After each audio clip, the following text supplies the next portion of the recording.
Hello, and welcome to the summary of Module 3, which refers to the tools for time management. Here, we're going to talk about the famous timeline. I have always thought that, well, the worst thing that can happen in a project is that we don't meet the objective, that we don't reach the goal we'd set at the beginning. But if you think about it, the second worst thing that can happen, perhaps, is that we deliver the goal after the deadline that was set. There is an anecdote I've always liked to remember to strengthen this idea. Some years ago, working with a client, a soft drink company in Latin America, they told me that they created a plan for a very aggressive, very important advertising campaign which a large part of the soft drink sales for that year depended, and that campaign was precisely designed to coincide with the World Cup, which you know in Latin America is a very significant event. They made a work plan. People began to work on the plan, and they started to encounter problems. Problems they couldn't prevent. From the beginning, problems that they didn't consider in the work timeline for that project, and well, effectively, they finished the objectives and launched the advertising campaign for soft drinks during the World Cup. But they did it once the World Cup had already started. Imagine the amount of money they lost because they didn't launch the campaign before the World Cup started, and which could have really been effective in the time frames for which it was designed. When we launch a project outside the appropriate time frame to obtain the greatest benefits of that objective, is often as dire as if we hadn't met it at all, and that's why it's so important to make a good timeline. During the module, we'll review the specific steps to prepare an appropriate timeline, a good plan of activities, and time's execution. Allow me to review that with you. Remember first that we need an essential input, which is the timeline. We can't start it if we don't have the WBS ready first. So, we could say that the WBS is an essential input for making the timeline. That's the starting point. Without that, we can't do it. Now that we have that WBS that describes the project activities, the next thing is to estimate the duration of each of the different activities. Remember that the estimation of the durations is a process that requires time and analysis.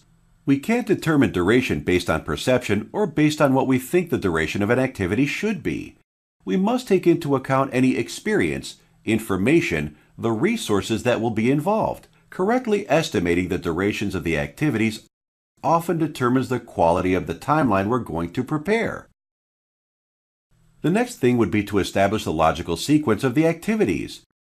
Remember that we have to know which activities occur first, which ones precede others, which ones are the first activities that we can carry out, which ones we have to leave until the end. That logical sequence is also very important.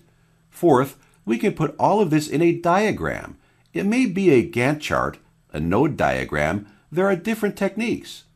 The important thing is to express this in a structure that allows us to see exactly what is the sequence and what is the duration of each one of these projects. I'll mention 3: Gantt, nodes, or in the form of a calendar. Once we have defined this structure, the following step would be to determine what is known as the critical path. Remember that the critical path is defined as the longest path, the succession of activities that determine the total duration of the project, and it is important to know what the critical path of our project is, because we know that if any of the activities in the critical path are delayed, the entire project would be delayed. Most software programs, most tools such as Microsoft Project, such as Clarity, such as Primavera, can help us determine that critical path, and it's important because it's a good tool for decision making for the project manager and their team. And the last step would be optimization of this timeline. Often based on the definition of sequences and durations, we obtain a total duration that is longer than the duration that is being proposed, usually by a government entity, an executive who is involved in the project, or some need of either the organization or the country, so we have to adjust the durations and the logical sequence of our project to meet that deadline we have to follow and by which we must finish the project.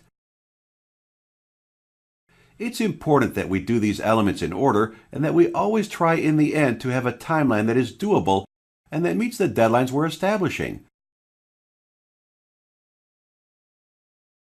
considering this, allow me to invite you to action. Allow me to invite you to apply these tools in your projects, in daily life.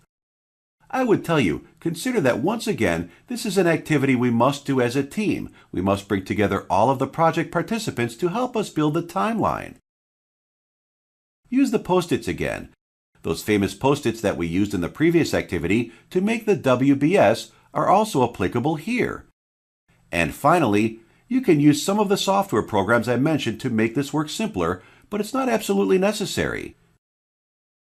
These types of diagrams can be created, let's say by hand, using a program that merely allows us to make graphics, a diagram, and that provides a good representation to then manage the timelines and activities in your various projects. I invite you to apply this in your projects. Thank you, and I'll see you in the next module.